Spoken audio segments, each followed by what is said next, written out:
Lo que vamos a hacer, ya que somos los hijos del tiempo, es situarnos en la ciudad de Rufino, en el sur de Santa Fe. No tan lejos de la ciudad de Rosario, no tan lejos de Venado Tuerto. En 1909, en febrero de 1909, ahí nació un señor al que le pusieron de nombre Bernabé Ferreira. Ferreira era el apellido del padre, por supuesto. Evidentemente. En ese febrero de 1909 abrió sus ojos el niato, porque nació con la nariz medio achatada y desde chiquito ya le decían el niato. Parecía que había sido boxeador de chiquito, pero no era así. Fue una cuestión de nacimiento. La madre agradeció porque seguro que pegaba muchas patadas. Claro, seguramente.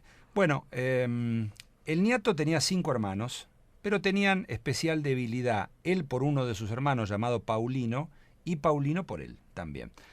Se llevaban unos 5 años de edad, fueron muy compañeros al margen de los otros hermanos, en un hogar bastante humilde, con padres mayores. Bernabé era el más chico. Varios de los hermanos tuvieron que salir a trabajar porque el padre ya era grande.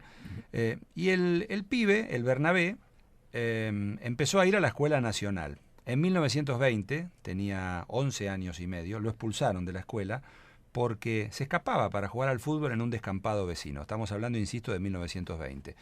Terminó de estudiar en la Escuela Fiscal de Rufino. Pero a los 12 años, ya muy de chiquito, ese Bernabé resolvió que iba a ser jugador de fútbol. La madre, que estaba bastante agotada por el esfuerzo que daban las 5 criaturas, lo mandó a vivir con su hermano, el tío solterón que se llamaba Bernabé, justamente, que era tío materno, no tenía el mismo apellido, pero se llamaba Bernabé, que lo acompañó mucho, le daba las monedas suficientes para que fuera a comenzar a despuntar este vicio, y así a los 13 años, un año después, Bernabé llegó al equipo de barrio que se llamaba Jorge Newbery, uno de los clubes chicos de la ciudad de Rufino, y a los 14 años Bernabé debutó en la primera división de Jorge Newbery. 14 años. Sí, jugando el campeonato de la Liga de Rufino. Era un campeonato, sí, una precocidad increíble. Lo cierto es que con 14 años jugó 22 partidos en ese campeonato y metió 24 goles. Ah, bueno. Ya era una sensación, porque hacía más goles de los partidos que jugaba. 24 goles en 22 partidos. Sí, tenía un promedio superior al gol por partido. Bueno, no le gustaban ciertas actitudes bruscas de algunos rivales, era muy chico, lo tomaron de punto algunos rivales, pero sus compañeros lo defendían. Bernabé estaba creciendo, pero nunca iba a ser muy alto. Ya cuando era grande llegó a medir 1,73 m. Era, digamos, en términos suaves, retacón. ¿Sí? Sería hoy uno de estos petizos en el... Claro, sí, que tampoco se puede catalogar de petizo, no, 1,73, pero en el mundo del deporte y del fútbol ya jugadores como Agüero, Messi y por ahí que nosotros llamamos petizos, más o menos andan por esa más estatura. O menos con esa estatura. Bueno, pero los vecinos del barrio iban a ver jugar al pibe Bernabé, que pateaba muy fuerte ya por esos momentos, que tenía una buena visión del juego y que hacía muchos goles. Alguien de Rosario se interesó en Bernabé y lo convenció y lo llevó a jugar para Newell's Old Boys. A los 17 años, Bernabé Ferreira debutó en la Liga Rosarina, jugando para Newell's contra Sparta de Rosario, uno de los equipos populares de aquellos años. El partido terminó 1-1, pero no cayó bien la llegada de Bernabé, promocionado como un chico maravilla que hacía muchos goles. Jugó 3 partidos y se volvió a Rufino. No se sintió cómodo Bernabé en ese ambiente. Bueno, por esos años siguió haciendo goles en el equipo de Rufino. Los apodos ya llegaban: el pibe cañonazo, balazo, el romperredes o el niato, como lo conocían todos. En 1927, cuando ya Bernabé tenía 18 años, su hermano Paulino lo convenció de ir a jugar con él, porque Paulino también jugaba al fútbol, en Junín, en la Liga del Oeste. Y ahí fueron. Había un equipo muy famoso de aquellos años que tomaba el nombre del ferrocarril, que se llamaba Buenos Aires al Pacífico, el famoso BAP, que ganó muchos campeonatos de la Liga del Oeste. El equipo se llamaba Buenos Aires al Pacífico. Era el nombre del ferrocarril. Sí, no, Buenos Aires al Pacífico, así jugó. No, siempre con estos nombres que a veces traes, siempre pienso en los pobres hinchas que tienen que cantar en la tribuna. Y dale BAP, y dale BAP. Qué sé yo, Buenos Aires. No sé. Buenos Aires al Pacífico. Ganaron en 1927 la Liga del Oeste y le ganaron la final 1-0 a Sarmiento de Junín, con gol de Bernabé, que tenía 18 años. Bueno, Bernabé jugaba los domingos, pero no volvía a Rufino. Se quedaba trabajando en la estación Junín del ferrocarril. Era ferroviario en ese momento. En eso estaba Bernabé, jugando los domingos y trabajando en la estación del ferrocarril, cuando un delegado del ferrocarril, que estaba vinculado a la estación Talleres, que era la estación de remedios de escalada donde se reparaban los trenes, lo convenció de ir a hacerse una prueba en Talleres de remedios de escalada, que era un equipo importante de primera división. Lo llevaron. No pasó la prueba. Un vidente, un tipo anticipado a los tiempos, dijo, no sirve para nada. ¿Cuántas veces pasa esto? ¿Cuántas veces pasa con tantos jugadores de estos que después alcanzan la celebridad? Bueno, desilusionado, Bernabé Ferreira se volvió con sus petates por el tren a Junín. Siguió jugando ahí y en 1929, ya con 20 años, otra persona vinculada al ferrocarril que tenía una especie de poder que le habían dado dirigentes de Tigre para atraer a algún jugador del interior, llamado Alberto Monge, lo vio jugar y le dijo que le ofrecía ir a Tigre para tomarse una prueba y que seguramente como él jugaba iba a quedar. Bernabé no quería y finalmente su hermano Paulino, otra vez que era como su padre y todo junto, su consejero, le dijo, andá a jugar, dejate de embromar, Tigre juega en primera, el fútbol ya estaba en el run de que iba a llegar el profesionalismo, estábamos en 1929, insisto, y a comienzos de 1930 Bernabé jugó para Tigre contra el Porvenir, un partido amistoso. El Porvenir también estaba en primera división en esos campeonatos de 34 y 35 equipos. Tigre ganó 4-0. ¿Quién hizo los 4 goles? Bernabé. El asunto es que los dirigentes de Tigre, fíjense qué cosa, ¿no? Estábamos en el amateurismo, cosas de Argentina. El profesionalismo llegaría un año después. Estábamos en inicio de 1930. Le hicieron firmar un contrato en el amateurismo con una responsabilidad del club de pagarle 200 pesos por mes. Y le dieron una prima de 500 pesos porque Bernabé dijo que tenía que ayudar a la familia. Bueno, no le gustó cómo lo trataban tampoco. Era chico, venía con mucha fama de goleador, pero los compañeros lo miraban de reojo. Entonces le mandó una carta a su hermano Paulino de que se iba a volver a Rufino. Su hermano Paulino, no sabemos si le escribió, logró comunicarse vía telefónica. Lo cierto es que se tomó un tren, vino para el Tigre y lo convenció a Bernabé de que se quedase en Tigre. Y Paulino, ante el pedido de Bernabé de que se quedara a vivir con él, le dijo, mirá, a mí en Tigre no me van a tomar, yo voy a ir a otro club.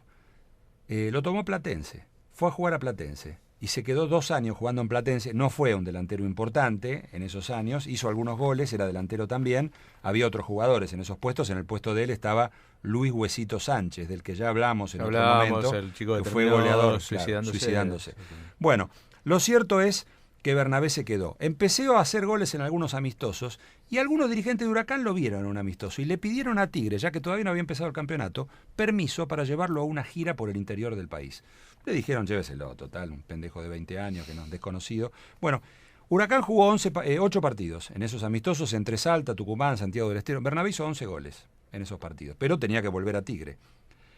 Cuando ya estaba en Tigre y ya se había entrenado con la primera, Vélez inició una gira famosa, que fue una gran gira que hizo Vélez por toda América Latina. Pasó desde Chile y llegó hasta los Estados Unidos. Jugó 25 partidos, ganó 20, empató 4 y perdió 1 solo, con un equipo de Estados Unidos, increíblemente. No nos olvidemos que Estados Unidos en el 30 jugó las semifinales del Mundial. Sí. O sea, algunos jugaban al fútbol. Alguien jugaba al fútbol. Claro. Sí. Bueno, 84 goles hizo Vélez en esa gira. Bernabé hizo 38 de los 84 goles. Es decir, todavía no había debutado en Primera División y ya había jugado en 2 equipos. Sí, no tengo el dato exacto, pero me parece que con Vélez ya había jugado algún partido en la Primera de Tigre. Pasó algo con Sport Boys, el equipo del puerto del Callao, de la ciudad de Lima. Bernabé desmayó al arquero López de un pelotazo. El arquero López fue internado con conmoción cerebral. Bernabé lo fue a visitar con gente de Vélez y el arquero le dijo, si nos enfrentamos de nuevo, si va a patear el arco, avíseme. Nunca se supo cómo, pero fue una historia particular. Bueno, arrancó el campeonato de 1930, que empezó casi a mitad de año, porque no nos olvidemos que estaba el campeonato mundial. Bernabé jugó 24 partidos para Tigre en ese campeonato y metió 18 goles. ¿Sí? Fue famoso el partido en el que San Lorenzo le ganaba a Tigre 2-0 en la cancha de Boca, y 3 goles de Bernabé le permitieron a Tigre ganar el partido 3-2. Desde ese momento, un par de medios de diarios le pusieron de apodo La Catapulta a Bernabé. En 1931 arrancó el profesionalismo y Bernabé se quedó en Tigre. Jugó para Tigre nada más que 13 partidos. Tuvo algún problema de lesión. Bernabé era muy reacio a protegerse las piernas, nunca se vendó los tobillos y no usaba canilleras, si es que las había en ese momento. Protecciones no usaba. Bueno, le pegaron muchas patadas, así todo le alcanzó para hacer 20 goles en 13 partidos. ¿Está claro? En 1931. Cuando terminó el campeonato, River, enojada la dirigencia de River porque Boca había ganado su clásico rival de la Boca, el primer campeonato del profesionalismo y el último del amateurismo, sacudieron la alcancía y empezaron a comprar jugadores. Compraron a Domingo Arrillaga, el insider derecho de Quilmes, a Carlos Santamaría, el mediocampista lateral de Platense, y gastaron la friolera de 38.000 pesos contratando a Bernabé Ferreira. Le dieron 10.000 pesos de prima al jugador y desde ese día, además de la contratación ya anterior de Carlos Peuchele, River pasó a ser definido como los millonarios, claro, por esos aportes de dinero. La revista Caras y Caretas, en 1931, calculó que con los 38.000 pesos que pagó River por Bernabé, se podían comprar 11 autos alemanes marca Opel de 4 cilindros. O si no, 5.600 pares de zapatos de la tienda Jaros, que era una de las más bacanas, 514 trajes de casimir inglés o directamente 520.000 kilos de trigo. Esas son las posibilidades, ¿no? Con lo que costó Bernabé. Bernabé debutó en la primera fecha del campeonato del 32, el 13 de marzo contra Chacarita, en la vieja cancha de Alvear y Tagle.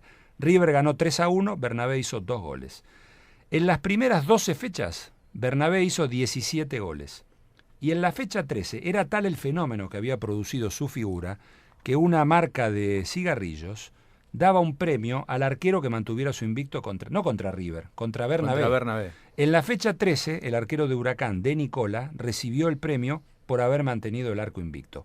Ya se hablaba del mortero de Rufino, porque la cuestión de buscar apodos era muy común. Pero en aquellos partidos, Hugo Marini, que era el jefe de deportes del diario Crítica, un periodista muy respetado de la época, saliendo de la chiquita cancha de Atlanta, en aquellos años, escuchó, según contó él, a un abuelo que iba con alguien que parecía ser su nieto, y hablaban de Bernabé. River creo que había ganado 5-0 con 3 goles de Bernabé, y el abuelo le decía al nieto, no es un hombre, es una fiera. Y a partir de ahí le pusieron La Fiera, en el diario Crítica, que era el diario más vendido de la época. River ganó el torneo del 32. Hizo 84 goles. Bernabé metió 44. Fue el goleador del campeonato. El segundo goleador del campeonato fue Pancho Barallo, de Boca, y un par de jugadores más, como Hugo Lamana, de Talleres de Escalada, que hicieron 24. 20 goles menos. Hay un detalle de una nota de la época, de una explicación que dio un dirigente de River, que decía, su falta de habilidad quedaba mejor disimulada en los días de lluvia. Y a él lo fascinaba jugar con la pelota mojada y embarrada porque pesaba más. Por eso, cuando la lluvia no venía y River jugaba de local, se preparaban las pelotas de una manera especial para Bernabé. En aquel tiempo el balón era de tiento y llevaba una cámara adentro. Bernabé desinflaba la pelota, colocaba la cámara dentro de otra, ponía estas 2 cámaras dentro del cuero, la cosía y esa pelota especial descansaba 48 horas antes del partido en un balde con agua. A la hora del partido, esa pelota era una bomba. Esa es la explicación que dio un dirigente sobre lo que conseguía Bernabé con la pelota de tiento inflada. Qué curioso que se preparara una pelota para un único jugador y el resto del equipo tuviera que acoplarse a jugar con esa bomba. Sí, tenía buenos jugadores River en esos años. Sí, ¿no? bueno, pero justamente al tener buenos jugadores, supongo que le sería más complicado jugar con esa pelota que con una pelota normal. Es una buena pregunta que la respuesta la tiene en los títulos que ganó River en el 32, en el 36 y en el 37. Bernabé jugó 8 temporadas en River, jugó su último partido el 26 de mayo del 39, ya en el flamante Monumental que se inauguró en el 38, River y Newell's empataron 2-2. En River, en partidos de campeonato, hizo 187 goles en 184 partidos. En Tigre había hecho 38 en 37. Por lo tanto, hizo 225 goles, 206 en el profesionalismo, en 221 partidos oficiales. Es el único jugador argentino de la historia con más goles que partidos jugados. Murió el 22 de mayo del 72, a los 62 años. También ganó la Copa América de 1937 con River y ganó 2 Copas Aldao, que eran las copas entre el campeón de Uruguay y el campeón de Argentina. En Rufino hay una calle que lleva su nombre y en Junín también hay una calle que lleva su nombre. En la selección, sin embargo, no tuvo una participación notable, ¿no? No. Y no había tanta competencia internacional. Recordemos que no fue convocado al Mundial de 30, era muy pibe, y en el 34 era profesional y no podía jugar. Lo cierto es que dejó una historia grande en el fútbol. Por allí quedaron en el recuerdo frases de Aníbal Troilo, que se hizo amigo suyo, fana de River, que decía que Bernabé había sido superior a todos, que podrían venir nuevos jugadores, pero Bernabé había quedado en la marca histórica. Jugó solamente en River, en el profesionalismo, y participó de películas de cine. Participó al lado de Luis Andrini en una película que se llamaba El cañonero de Giles, en el que Luis Andrini hacía de Bernabé, y Bernabé tenía alguna participación menor. Se le dedicaron 2 tangos famosos a Bernabé. Uno es El sueño del pibe, en el que aparecen otros nombres de jugadores, pero por allí alguna frase dice que de ese chico que dicen todos que patea como Bernabé. El gran Bernabé. ¿No? Claro, el gran Bernabé. La mejor versión es la de Osvaldo Pugliese con Roberto Chanel, que es de 1945, letra de Reinaldo Giso y música de Juan Puey. Pero lo que vamos a tener para cierre de este fenomenal ídolo del amateurismo es el tango que se llama Bernabé la Fiera, que dura poquito menos de 3 minutos, interpretado por Ernesto Famá con una orquesta trascendente de la época, la de Francisco Canaro. Ese fue Bernabé Ferreira, que terminó, después de un partido de homenaje que le hizo River con el estadio lleno, con 60.000 personas ante Peñarol de Montevideo en los años 40, terminó cuidando la cancha de pelota paleta de River. Porque así como Walter Gómez estaba en el estacionamiento de River, Bernabé terminó cuidando la cancha de pelota paleta y en algún momento se pudrió y se volvió a Rufino y allí murió en mayo del 72. Hay 3 jugadores nada más en la historia del fútbol sudamericano o latinoamericano que llegaron a este promedio increíble de convertir más goles que los partidos que jugaron. Estoy hablando de Valeriano López, el ídolo de Sport Boys de Perú, de otro jugador brasileño, cuyo nombre la verdad que no lo pude retener, después de leerlo en algún lado, y del propio Bernabé Ferreira. Hay algunos otros que hicieron una cantidad de goles así, pero no eran latinoamericanos. El vasco Isidro Lángara hizo en San Lorenzo 120 goles en 110 partidos, entre 1939 y 1943. Lángara debutó en San Lorenzo en los mismos días en que se estaba despidiendo del fútbol Bernabé. Lángara bajó del barco porque venían los vascos huyendo de la guerra civil y de la dictadura franquista que ya había comenzado, y en su debut le metió 4 goles a River. Pero esa es otra historia, la del vasco Lángara, que juró no volver a España hasta que muriese Franco, y en 1975 regresó a España.